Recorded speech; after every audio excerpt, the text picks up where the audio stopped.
Ini adalah Josep Maria Bartomeu, mantan presiden Barcelona. Orang ini hampir membuat Barcelona bangkrut.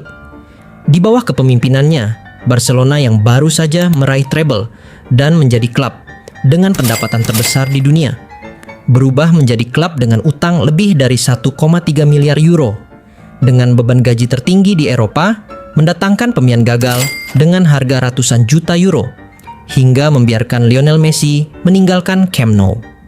Benarkah Josep Maria Bartomeu adalah aktor utama runtuhnya Barcelona?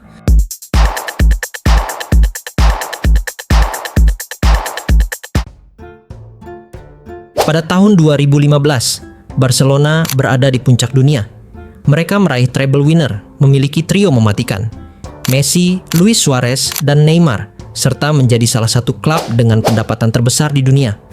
Namun, 6 tahun kemudian, klub yang sama justru terjerumus ke dalam salah satu krisis finansial terbesar dalam sejarah olahraga modern.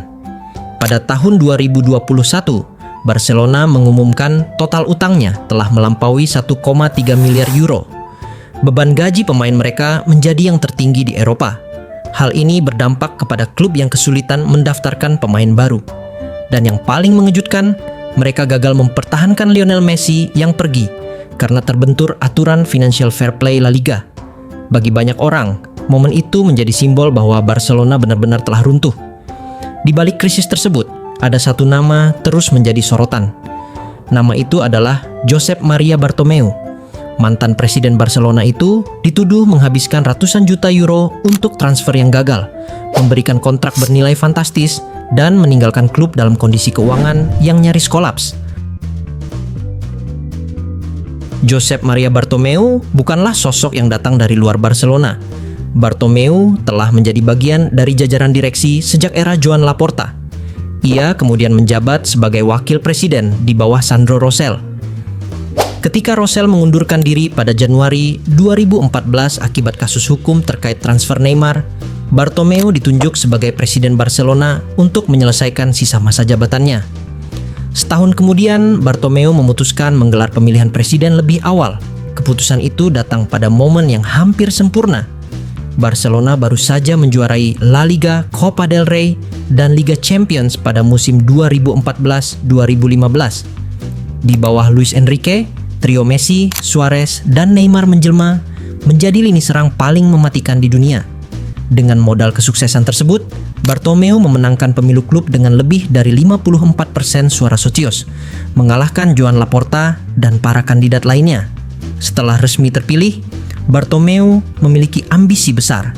Ia ingin menjadikan Barcelona bukan hanya klub sepak bola terbaik di dunia, tetapi juga organisasi olahraga dengan pendapatan terbesar secara global.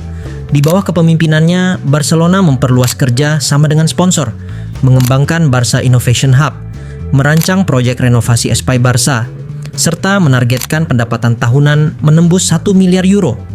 Angka yang saat itu belum pernah dicapai klub sepak bola manapun. Pada pendapatan Barcelona terus meningkat, nilai komersial klub melonjak, dan berbagai media bisnis menempatkan Barcelona sebagai salah satu organisasi olahraga paling bernilai di dunia.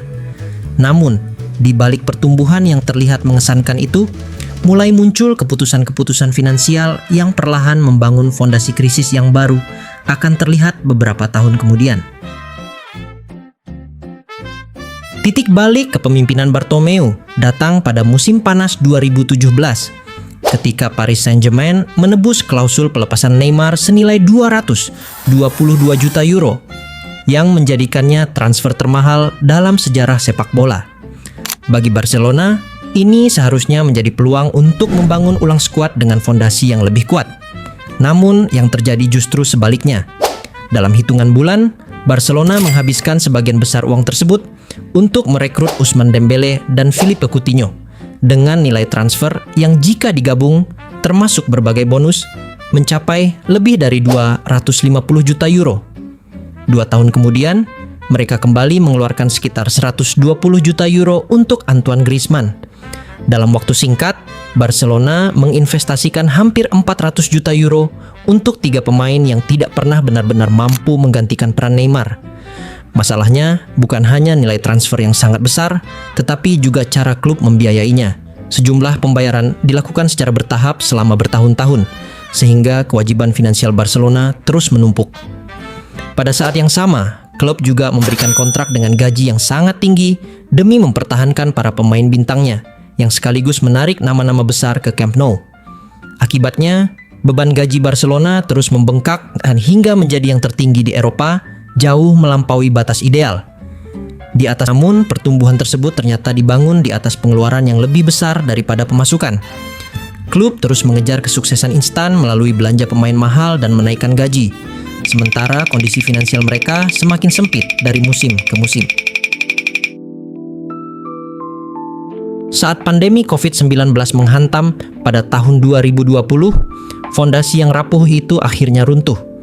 Pendapatan dari tiket pertandingan, museum, tur stadion, dan berbagai aktivitas komersial turun drastis. Sementara itu, kewajiban membayar cicilan transfer dan gaji pemain tetap berjalan. Krisis yang selama bertahun-tahun tertutup oleh tingginya pendapatan akhirnya muncul ke permukaan. Bagi banyak pengamat ekonomi olahraga, pandemi bukanlah penyebab utama kehancuran Barcelona, melainkan pemicu yang mempercepat pecahnya masalah keuangan yang telah lama terbentuk. Puncaknya, pada 5 Agustus 2021, Barcelona mengumumkan sebuah pernyataan yang mengejutkan dunia. Lionel Messi tidak akan melanjutkan karirnya di Camp Nou. Setelah lebih dari 2 dekade bersama klub, pemain terbaik dalam sejarah Barcelona tersebut harus pergi. Ironisnya, bukan karena ia ingin hengkang, melainkan karena klub tidak mampu lagi memenuhi aturan batas gaji yang ditetapkan La Liga. Messi sebenarnya telah sepakat untuk memperpanjang kontraknya dengan pemotongan gaji yang sangat besar. Namun, kondisi finansial Barcelona sudah terlalu buruk. Beban gaji klub telah melampaui batas yang diizinkan, sementara akumulasi utang dan kewajiban finansial membuat ruang untuk registrasi pemain nyaris tidak ada. Bahkan, jika Messi bersedia bermain dengan gaji yang jauh lebih rendah, Barcelona tetap tidak dapat mendaftarkannya sesuai regulasi liga. Hingga hari ini, Bartomeu masih menjadi sosok yang paling sering disalahkan atas krisis Barcelona. Namun, jika melihat data secara lebih menyeluruh, kehancuran klub disebabkan oleh satu orang saja justru terlalu sederhana. Salah satu faktor terbesar yang mempercepat krisis adalah pandemi COVID-19. Barcelona kehilangan ratusan juta euro akibat stadion yang ditutup, tur pramusim dibatalkan, aktivitas museum berhenti, hingga penurunan pendapatan komersial. Pada saat yang sama, klub masih harus membayar gaji pemain dan cicilan transfer yang telah disepakati sebelum pandemi. Bahkan klub-klub besar seperti Real Madrid dan Manchester United juga mencatatkan kerugian besar pada periode yang sama, meski dampaknya tidak separah Barcelona. Di sisi lain, beberapa kebijakan Bartomeu memang menghasilkan pencapaian yang sulit diabaikan. Selama masa kepemimpinannya, pendapatan Barcelona meningkat secara konsisten. Menurut Deloitte Football Money League, pendapatan klub naik dari sekitar 561 juta euro pada 2015 menjadi 840,8 juta euro pada 2019, menjadikan Barcelona sebagai klub dengan pendapatan tertinggi di dunia. Pada akhir musim 2018-2019, Barcelona bahkan mengumumkan pendapatan operasional hampir 990 juta euro dan menargetkan menjadi klub olahraga pertama di dunia yang menembus 1 miliar euro pendapatan tahunan.